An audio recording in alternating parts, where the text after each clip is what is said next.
1964년 봄에 314라는 회사에 들어가서 월급을 1,500원 받았다고 기록에 나옵니다.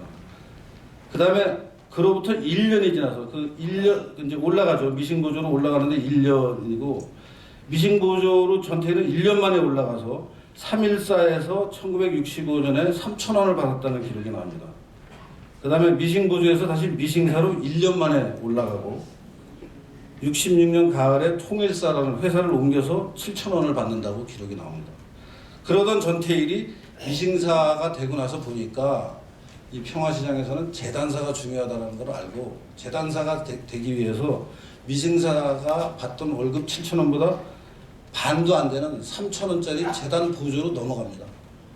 전태일이 똑똑한 거죠. 아, 이거 내가 앞으로 이 분야에서 뭔가 더 큰 일을 하려면은 이 미싱사 계열에서만 머물면 안 되고 이제 재단 디자인 쪽으로 내가 넘어가야겠구나 하는 생각을 하고 넘어갑니다. 실제 그게 66년 추석 때고 한미사라는 데로 가서 3,000원을 받습니다. 그러니까 66년 가을에 7,000원 받다가 66년 추석 때 3,000원짜리 자리로 내려갑니다. 근데 내려가는 이유는 재단사가 되기 위해서고 재단사를 6개월 만에 재단사로 올라갑니다. 전태일이. 그러니까 재단 보조에서 재단사로 6개월 만에 올라가서 재단사가 돼서 처음 받은 월급이 15,000원이라고 나옵니다. 이 짧은 기간에 이렇게 승진하는 거는 사실 전태일 평전이 그대로 그리고 있는데 이게 굉장히 정말 예외적인 경우입니다. 그러니까 그래서 전태일 평전에서 전태일은 이렇게 예외적인 경력으로 올라갔지만 다른 보통 여공들은 이게 아니고 몇 년 걸렸다라는 또 설명이 나옵니다. 그게 이제 그 가로 속에 들어가 있는 겁니다. 시다에서 미싱보조가 되는 데는 3년에서 4년 걸렸다라고 명확하게 나옵니다. 전태일이 그렇게 썼고 조영래가 그걸 다시 받아 써서 평전에 나옵니다. 시다에서 미싱보조는 빠르면 3년, 늦으면 4년 걸렸다. 미싱보조는 미싱사가 되는데 1.5년에서 2년 걸렸다. 빠르면 1.5년, 늦으면 2년. 그러니까 다른 말로 하면은 전태일은 2년 만에 시다에서 미싱사로 올라갔는데 시다에서 미싱보조를 거쳐서 미싱사로 1년씩 해서 2년 걸려갖고 1,500원 받는 월급을 1,500원 받는 자리에서 7,000원으로 올라갑니다. 그리고 이제 평전에서 전태일은 그렇지만 다른 평균적인 보통의 다른 여성 노동자들은 3-4년 시다에서 미싱보조로 3-4년 걸리고 미싱보조에서 1.5년에서 2년 걸려서 미싱사가 된다. 그렇게 설명을 명확하게 하고 있습니다. 그러니까 최대한 늦게 잡으면 시다에서 미싱보조로서 미싱사가 되는데 6년 걸리는 거죠. 전태일은 걸 2년 만에 올라갔습니다. 근데 시다는 1,500원 받았다는 건 뭐 다 똑같은 임금을 받았을 거고 미싱보조가 되면 3,000원 받았다는 것도 전태일만 그런 게 아니고 다른 미싱보조들도 그렇게 받았을 테니까 결론을 얘기하면은 보통 전태일의 경우는 예외로 치자고요. 워낙 뛰어난 사람이어서 그랬다고 치고 시다에서 미싱사로 6년에 1,500원에서 7,000원 임금이 되면은 임금이 4배 이상 오른 겁니다. 6년 만에. 이걸 요새 기준으로 한번 바꿔서 생각해 보자고요. 요새 웬만한 취직자리를 가장 적게 받는 취직자리 한 달에 한 200만 원 받는다고 생각할 수 있습니다. 정말 최저임금이면은 전태일이 워낙 어려웠으니까 최저임금은 한 달에 100만 원 받게 됩니다. 시간당 시급을 6,000원으로 계산해서 6,000원 1,000얼마. 근데 6,000원으로 계산해서 하루에 8시간이라고 일주일에 5일이라고 한 달에 4주 일하는 걸 다 곱하면은 약 96만 원이라는 돈이 납니다. 시급 알바생이 월급 96만 원 받다가 4년 만에 500만 원 받는 월급쟁이가 되는 게 전태일 평균에 나오는 루트하고 똑같은 루트입니다. 이걸 보고 지금 착취라고 얘기했었어요. 저는 절대 착취라고 생각합니다. 200만 원짜리 월급쟁이가 지금 있다면은 그 사람이 열심히 일해서 6년 만에 800만 원 받게 되는 거예요. 어떻게 이걸 착취라고 얘기합니까? 그 당시에 강도 높은 노동을 했다. 동의해요. 하루에 8시간 노동이 아니라 10시간, 12시간 노동했다. 사실일 겁니다. 지금도 그런데 200만 원 받는 사람한테 800만 원 주겠다고 하면은 4년 동안 일할 겁니다. 일하고도 남지요. 근데 이걸 이제 우리가 전태일 평전 이런 분석을 하지 않고 그냥 쭉 읽어가면은 착취받았다는 생각을 하게 굉장히 잘 호소력 있게 써 있습니다. 더구나 전태일은 그 평전에 보면 그런 설명이 나오는데요. 전태일 아버님이 재단사였어요. 집에 그 당시에 미싱을 가지고 있는 분이었어요. 그래서 학생들 교복을 단체 주문 받아서 만들고 하다가 사업이 이제 망해서 전태일 집안이 굉장히 어려워지는데, 그런 이유로 전태일은 재단사 일도 잘 합니다. 어렸을 때 아버지가 미싱 일의 전문가였기 때문에 어깨너머로 그러니까 미싱 일과 그 디자인하는 일을 맞으면 집안 배경으로 익숙하게 됐기 때문에 그 과정을 거쳐서 아까 말씀드린 대로 미싱사에서 재단부주로 내려갔다가 재단부주에서 6개월 만에 재단사가 됩니다. 재단사가 되자마자 15,000원 받아요. 지금 시다에서 재단사가 된 게 만 3년이에요. 1,500원에서 10,000원, 10배가 올라가는 거죠. 전태일 경우는 그래서 절대 착취라고 얘기 못합니다. 그리고 전태일이 이제 전태일 평전의 내용을 자세히 들여다보면 자기의 삶을 비관해서 죽는 게 아니고, 자기는 그래도 이제 잘 사는데 상대적으로 동료 여공들이 너무 안타깝다라는 게 이제 전태일이 자살하게 되는 조영래가 찾아낸 이유예요. 근데 사실은 그 이유도 제가 찾아낸 여러 가지 기록들을 교차시켜서 확인해 보면 100% 사실이 아닙니다.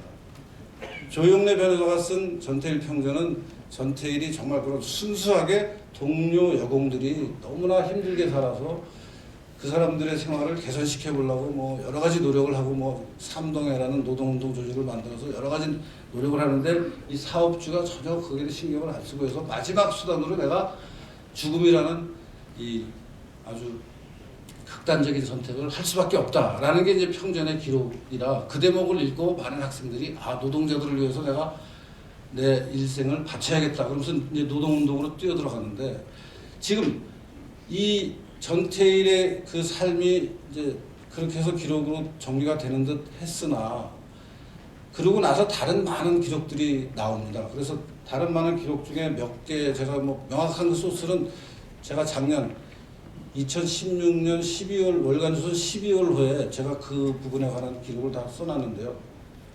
다른 그 학생운동이나 노동운동을 한 다른 사람들의 회고록, 다른 사람들의 그 과거에 우리는 이렇게 활동했다라는 기록들에 보면은 전태일이 내 운동 조직의 하부 조직이었다, 내가 그 사람들을 교육시켰다 하는 얘기들이 나옵니다.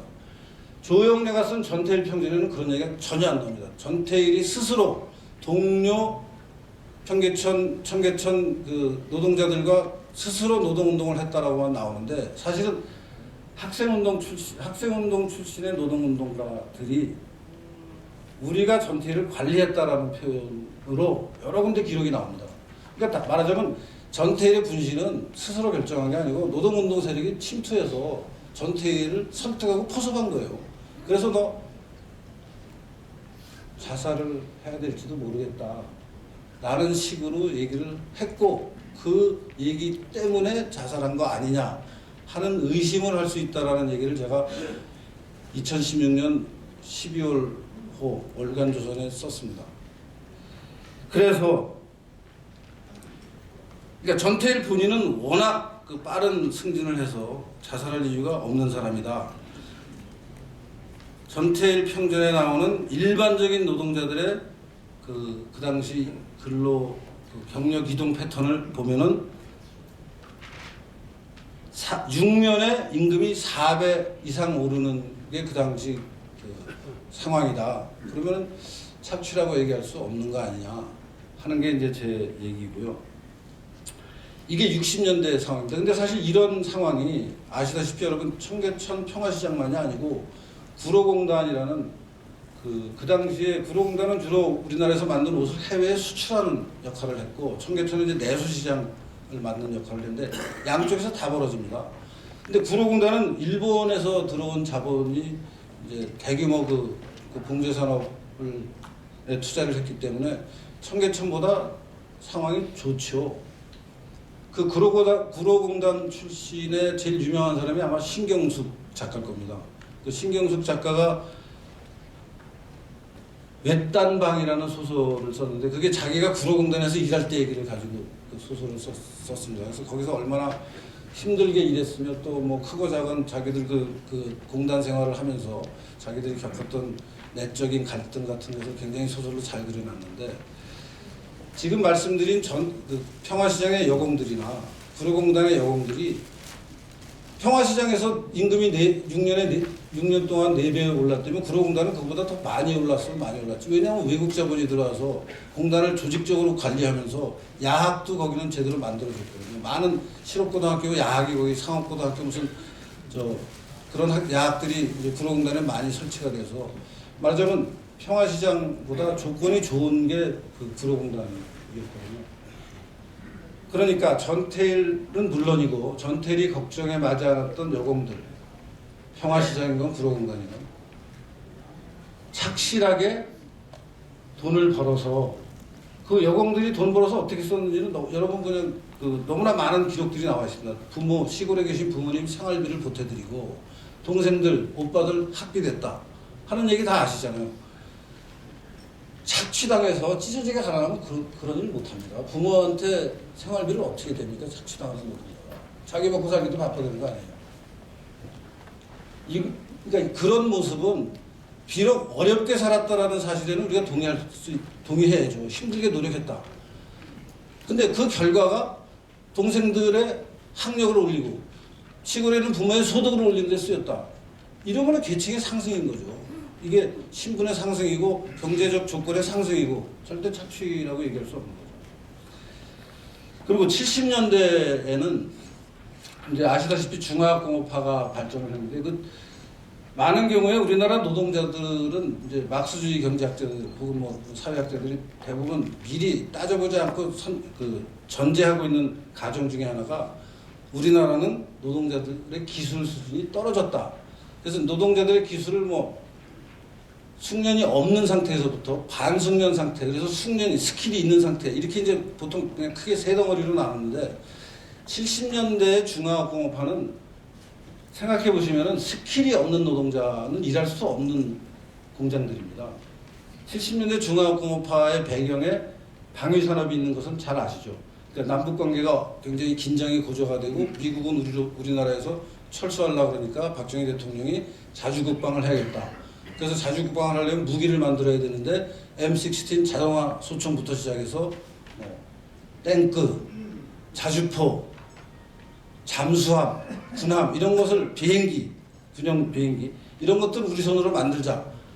여기서 일하는 노동자들은 60년대 봉제공장 노동자하고는 전혀 종류가 다른 노동자들입니다. 봉제공장은 아무런 기술교육 없이 시골에서 시골 이 가난한 생활을 벗어나서 서울 가서 일자리를 구해보겠다라는 야망에 불타는 젊은 여자들이 서울 와서 왔다 갔다 하다가 구로공단이나 청계천에 가서 일자리를 얻어서 시다 자리로 들어가면은 야, 그 재봉틀을 이렇게 돌리는 거야 해서 하루, 일주일, 한 달만 교육시키면 합니다. 전혀 문제 없습니다. 근데 예컨대 뭐 탱크를 만드는 공장에 가서 그런 사람을 데려다가 일을 시키면 탱크가 제대로 나오지 않습니다. 기술이 있어야 됩니다. 정밀하게 다루는 기계를 정밀하게 다루는 기술이 있어야 되고 가장 간단한 예가 대포나 총에 총열을 총알이 돌면서 나갑니다. 그래서 이게 뱅뱅뱅뱅 돌아서 그 관역에 맞춰야 이제 명중도가 높은 총이 되는 건데 그러려면 쇠를 깎아야 됩니다. 그 당시에는 컴퓨터가 없으니까 손으로 깎는 겁니다. 쇠를 500분의 1mm를 확인할 수 있는 그런 수준으로 쇠를 정밀하게 깎아서 그 나선형의 총열을 만들어야 거기에 총알이 또 그 총알이 그 나선형의 총열을 잘 타고 가게 만들어야지. 그게 조금이라도 크기가 어긋나면은 마찰이생겨서 총열이 이제 녹죠. 그러면 당연히 총이 망가지는 거죠. 이런 기술이 있는 노동자들이 필요한 겁니다. 중화공업화는. 제가 기계공업의 예만 하나만 들었는데 뭐 금형이면 금형, 판금이면 판금, 온갖 종류의 기술이 다 이제 아주 OJT 방식으로 그냥 아무 교육 없이 그냥 직장 현장에 가서 너 이거 해라 해서 일을 할 수 있는 그런 종류의 일이 아니고 기술 교육을 짧으면 6개월, 길면 2개월, 또 학교 공부를 다녔으면 3년 동안 기술 교육을 받아야 공장에서 일할 수 있는 그런 공장들이 쓰는 시대가 70년대입니다. 그게 방위산업이고 그 방위산업의 한편으로는 방위산업에 그 납품을 하고 다른 한편으로는 세계 시장에 물건을 팔기 시작한 게 70년대 중화공업화 수출입니다. 우리나라. 그 기업들이 오늘날 우리나라를 먹여 살리고 있는 대기업이 된 거죠. 그때 나온 기업들이 뭐 현대차도 그때 생겼죠. 현대조선도 그때 생겼죠. 뭐 풍산금속도 그때 생겼죠. 지금 내놓으라는 대기업들은 다 그때 시작된 겁니다. 그 공장들이 다 엄청나게 정밀한 생산 공장을 갖고 있는 기업들이고 조선산업은 조선산업대로 뭐 가끔 그 기록을 사진을 보시잖아요. 그 엄청나게 큰 유조선에 철판을 갖다 붙여서 이게 물에 들어가서 안 빠지게 해야 되는 겁니다. 정밀하게 용접을 해야 됩니다. 용접을 굉장히 많이 하는 게 조선산업인데 그게 또 부식이 되면 안 됩니다. 이 페인트 칠을 잘 해서 페인트가 바닷물에 썩지 않게 조개 같은 게 달라붙었을 때 금방 손상되지 않게 하는 기술이 있어요. 그게 그냥 지나가는 사람 붙들어서 우리 회사에서 사람 필요하니까 당신 와서 일해봐 라고 해서 일을 시킬 수 있는 자리가 절대 아닙니다. 그거는 전문적인 기술 교육을 최소한 6개월은 받아야 됩니다. 길면은 2년. 그러니까 70년대의 기능공들은 말하자면 국가가 중화학공업이 필요하다는 판단을 했고 그 중화학공업이 필요하다는 판단 끝에 투자는 어떤 회사가 하고 외국 자본은 어떻게 들여오고 입지는 어떻게 해서 공장을 세우자. 그럼 이 공장에서 일할 사람이 얼마나 있느냐. 우리나라 노동시장에 나와 있는 노동 인력으로 이 사람들을 거기다가 들여다가 일을 시키면 이 공장이 제대로 돌아가겠느냐. 군대에 납품을 하면 북한하고 싸워서 우리 군대가 이길 수 있으며 해외에 수출하면 다른 나라 제품하고 경쟁해서 우리나라 제품을 선택받을 수 있을 것이냐 하는 것을 따져보니까 지금 있는 상태로는 도저히 안 되겠다. 앞으로 직업훈련원을